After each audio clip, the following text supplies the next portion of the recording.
Seguindo a nossa programação, vamos contar agora com a doutora Jennifer Moretti, do contrato ao leilão, segurança jurídica na propriedade e na atividade rural. A doutora Jennifer é advogada especialista em direito imobiliário e presidente da Comissão de Leilões e Imóveis da OAB-DF, subseção Paranoá Itapuã, sócia fundadora do escritório Moretti Lima e Oliveira Advocacia. Por gentileza.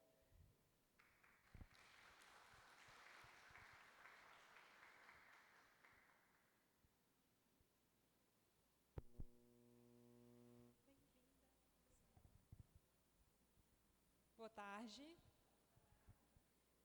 Pessoal, primeiramente eu gostaria de agradecer o convite e a organização desse evento, ao IFB Planaltina, a professora Fernanda, a Samila, a Sara. A gente estava conversando aqui nos bastidores, eu imagino o trabalho que é para deixar o evento assim tão maravilhoso, então muito obrigada e parabéns também pela organização. Bom, o intuito dessa palestra não é uma palestra longa. Eu quero abordar pontos muito essenciais de contratos com vocês, que acaba sendo muito rotineiro, então é sempre interessante a gente entender um pouco mais sobre segurança jurídica, tá?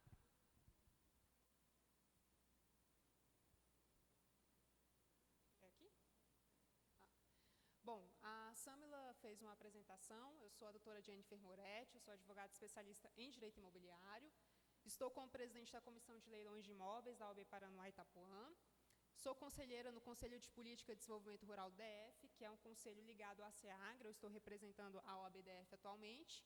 E sou sócia fundadora do escritório Moretti Lima Oliveira Advocacia. Minha sócia, a doutora Maria Luísa, advogada especialista em trabalhista, está aqui conosco também hoje. Bom, eu gostaria de começar explicando o básico. O que são os contratos agrários? Aqui vocês vão perceber que eu coloquei algumas legislações que são as que a gente realmente mais utiliza. A gente tem o Estatuto da Terra, a gente tem o Decreto 59566, que regulamenta esse Estatuto da Terra, e a gente tem também o Código Civil. Os contratos, sabemos que são instrumentos jurídicos que regulamentam relações no meio rural, especialmente a questão de uso de terra, aluguel de terra, tudo que envolve essa parte contratual do campo, a gente vai discutir dentro de contratos agrários. Para começar, como realmente o nosso objetivo é ser mais enxuto e trazer o que realmente é mais essencial, eu escolhi um tipo de contrato em específico para abordar com vocês, que é o contrato de arrendamento rural. Uma diferença clássica que a gente sempre pontua, que é a diferença do contrato de arrendamento rural para o contrato de parceria rural, para que a gente comece a introduzir esse assunto. Bom, a parceria rural, ela funciona como uma sociedade. Então, eu sou uma produtora rural, eu entro num consenso com o dono da terra e a gente vai dividir tudo. Riscos, lucros, tudo isso é dividido a uma sociedade. A parceria rural, ela tem menos garantias do que o contrato de arrendamento. E a gente vai perceber, quando eu começar a apresentar para vocês, o entendimento dos tribunais sobre esse tema. O arrendamento rural, então, é o aluguel da terra, onde o arrendador, o proprietário, ele entrega o imóvel ao produtor rural, ao arrendatário, mediante pagamento em dinheiro, assumindo, então, o produtor rural sozinho o risco da atividade. Não há divisão de riscos, não há divisão de lucros ou produtos, e paga pelo uso da terra para explorar da forma como entender, obviamente, desde que isso esteja estipulado em contrato. E, no momento que eu escolhi falar sobre tema, nesse evento, foi pensando que, dentro do campo, a gente ainda tem muito a questão de contratos verbais, né? Há muito essa questão da confiança, boca a boca, o que, lógico, é um costume, mas que a gente precisa sempre trazer o máximo possível para o contrato escrito. Porque cada vez mais, a gente vai perceber aqui agora, a gente vem vendo a multiplicação de litígios envolvendo terra. Então, quanto mais a gente tiver tudo isso de forma contratual, escrita, é mais segurança jurídica para ambas as partes. Pontos centrais sobre arrendamento rural segundo o STJ. O STJ é nosso tribunal superior em termos de contrato, então tudo o que ele decidir a gente vai ter que levar e aplicar no dia a dia, por isso que eu trouxe aqui para vocês 6 pontos dos principais entendimentos que a gente tem mais recentes sobre o contrato de arrendamento rural. Bom, prazos mínimos são obrigatórios. O contrato de arrendamento ele pode ter 3, 5 ou 7 anos de duração e de vigência, vai depender. Se a gente está falando de uma produção de pequeno porte, 3 anos. Médio a grande, 5 anos. Se for uma questão que envolve mais o aspecto florestal, realmente algo muito maior, 7 anos. Esses prazos mínimos, eles são obrigatórios. O que significa? Dentro do direito, nós temos o princípio da autonomia contratual, o que estabelece que, se eu e a professora Fernanda, a gente faz um contrato, é a nossa vontade que vai ser definida e aplicada dentro desse contrato. Se eu levo esse contrato para a justiça, o juiz vai olhar, elas decidiram isso, então é isso que vai acontecer. Só que aqui a gente tem uma diferença.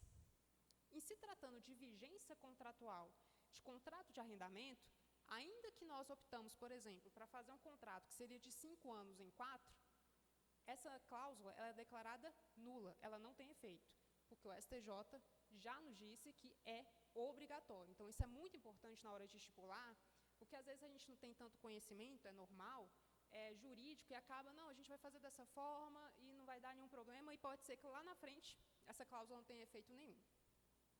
Coloquei até uma parte aqui do julgado, os prazos mínimos constituem norma cogente de observância obrigatória, não podendo ser derrogado por convenção entre as partes. A renovação automática. Isso aqui também é um prazo que é muito interessante, principalmente para o produtor rural, aquele que está alugando a terra. O dono da propriedade, ele tem um dever, isso está no Estatuto da Terra, que ele tem 6 meses de antecedência para notificar o produtor rural sobre qualquer alteração que vai ser feita dentro desse contrato. Por exemplo, eu quero discutir aumento do valor do aluguel, ou então eu quero vender a minha terra e aí esse contrato não vai ter mais efeito. Tudo isso que é mudança dentro desse cenário contratual são 6 meses, justamente porque a gente está falando de produções que são complexas, então 6 meses é o tempo hábil para que o produtor rural possa se adequar às novas mudanças. Se não notificar, o STJ já entendeu que automaticamente o contrato ele se prorroga nas mesmas condições. Proibição de pagamento em produtos agrícolas. Veja, nós temos aqui 2 diferenças. O STJ nos disse que eu não posso ter o pagamento do aluguel se não for em dinheiro. Então, eu não posso, por exemplo, convencionar com o dono da propriedade o pagamento em produto, da minha plantação, daquilo que eu estou trabalhando. No entanto, se eu tiver que cobrar alguma coisa em virtude desse contrato, o dono da propriedade ele está autorizado a receber como forma de pagamento aqueles produtos. Então, é só um momento, tá? Eu não posso convencionar o aluguel com produto, só com dinheiro, mas se a gente tiver que entrar no acordo por um inadimplemento, está autorizado a receber dessa forma. Direito de preferência. Eu acabei de mencionar a questão dos 6 meses de antecedência que o dono tem para notificar, e é interessante que essa notificação seja escrita, tá? Para realmente ser comprovado. Um e-mail, um WhatsApp, o STJ já está bem flexível com relação ao meio em que essa notificação pode ser feita. Ele tem 6 meses para notificar o produtor rural, certo? Então, por exemplo, se ele quer vender essa terra, este produtor rural, obviamente, ele tem um direito de preferência. E quando a gente olha para o Código Civil, se esse direito de preferência não é exercido, a gente tem alguns prejuízos ao dono que não ofereceu a preferência. Então, por exemplo, se o produtor rural quiser pagar a terra, pagar pela terra, ele deposita o dinheiro em justiça e a terra vai ser dele, e aí o dono vai ter que se virar com quem ele quer que tenha vendido sem ter dado a preferência antes. Então, é um ponto muito sensível que a gente tem que prestar bastante atenção.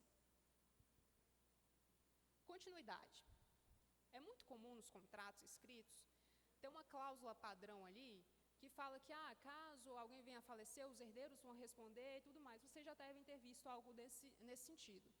O STJ fala que, independentemente se eu tiver essa previsão ou não, os herdeiros de quem morreu terão que assumir os direitos e deveres desse contrato de arrendamento. Justamente por quê? Porque a gente está falando de uma atividade rural complexa. Eu preciso garantir que essa atividade ela seja estável. Então, se alguém morrer nesse meio tempo aí do contrato, os herdeiros vão assumir toda a responsabilidade. Indenização por benfeitorias. É também um assunto que chega com muita frequência na justiça, nos tribunais. O que nós entendemos? Benfeitorias necessárias e úteis são indenizáveis. Qual é a diferença?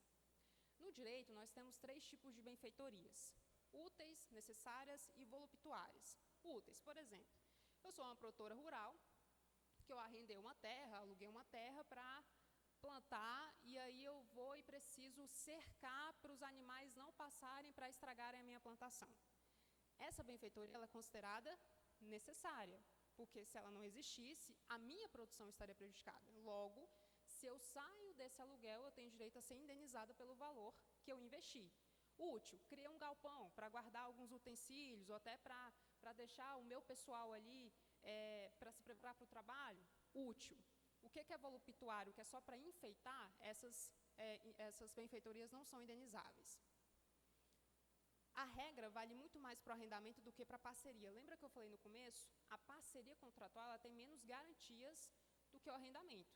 É verdade que ela é mais fácil de ser executada, mas o contrato de arrendamento rural ele é mais amarrado e tem muito mais previsões legais que protegem não só o proprietário, mas também o produtor rural. O nosso tema trouxe contratos e leilões. Onde que o leilão entra aqui? Eu gostaria de abrir uma gaveta para falar disso. Nós sabemos que todas essas relações contratuais, em algum momento, alguém pode ficar inadimplente. O produtor rural, por exemplo, não consegue exercer o pagamento, o aluguel e tudo isso vira uma dívida. Então, até coloquei aqui, o STJ reforça que o arrendamento tem prazos mínimos obrigatórios, renovação automática, enfim. Um contrato mal feito ou descumprido, ele evolui muito rápido. E dentro da justiça, se eu levo um inadimplemento para a justiça para discutir um pagamento que não foi feito, encargos legais, juros, correção monetária, rapidinho essa dívida cresce. E se a parte que está devendo não realiza o pagamento, ela pode ter o seu patrimônio, que muitas vezes são imóveis rurais, penhorados para o pagamento da dívida. E muitas vezes eles são penhorados mediante asta pública, leilão.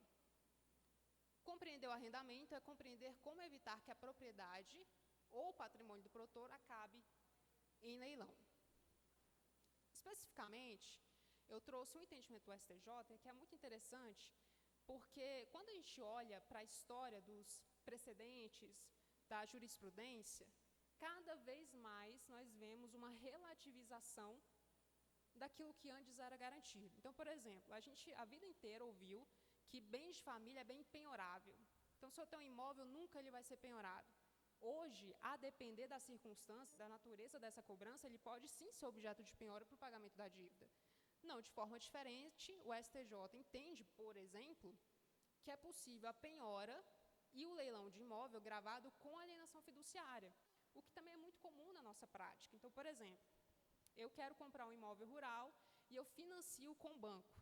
Se eu tenho uma dívida, mesmo que este imóvel esteja alienado fiduciariamente, o que significa que a propriedade ainda não é minha, vai ser quando eu terminar o pagamento, este imóvel pode ser penhorado pelo meu credor. E aí eu perco esse imóvel, eu perco os direitos sobre o contrato. Isso acontece também quando tem uma cobrança de dívida condominial, por exemplo. Ali tem um RESP, é uma decisão de 2023. Por que isso importa para o produtor rural?